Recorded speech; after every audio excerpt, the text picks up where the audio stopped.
Today, I'll be talking about the discovery and experience of the two-day residential school on 28th and 29th of September 2013.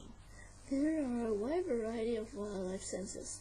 Different groups of animal species have different optimum method.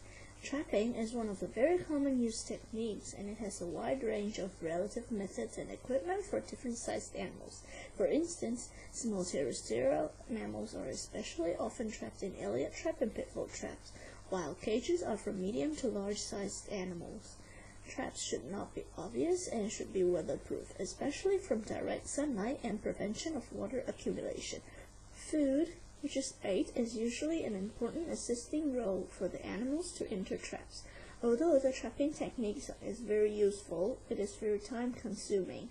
However, there are much more data obtained through trapping while handling and measuring the animals. Therefore, the aim is to fundamentally survey the study site for animal species present. The key role of this study is then to familiarize the trapping techniques, proper record keeping and measurement and handling of wildlife. The study area is located near the state forest at Hilton Hills, the largest area of continuous bushland in southeast Queensland. This is a private property of Hedrun, which is open forest where tall trees are present but not in a high density.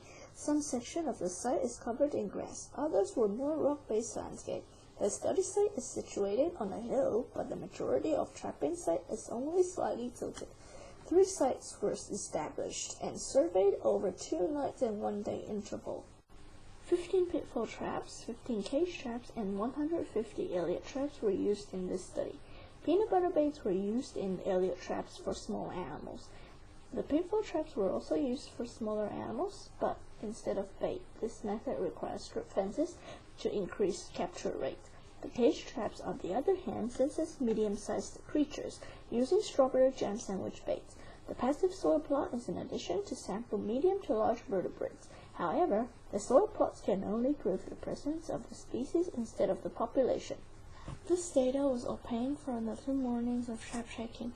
Trap success is measured according to the equation shown. Soil plot was also used in this study. However, it was regarded as non-operational due to the heavy rainfall before the first day. Many Elliott traps were closed with no animals captured.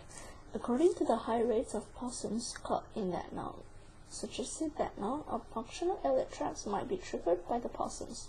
4 species in total were trapped during this period. The possums were the most common among them all. With possums, female individuals with black young was much more often trapped, might suggest that requirements of energy as high as to rear a large young offspring.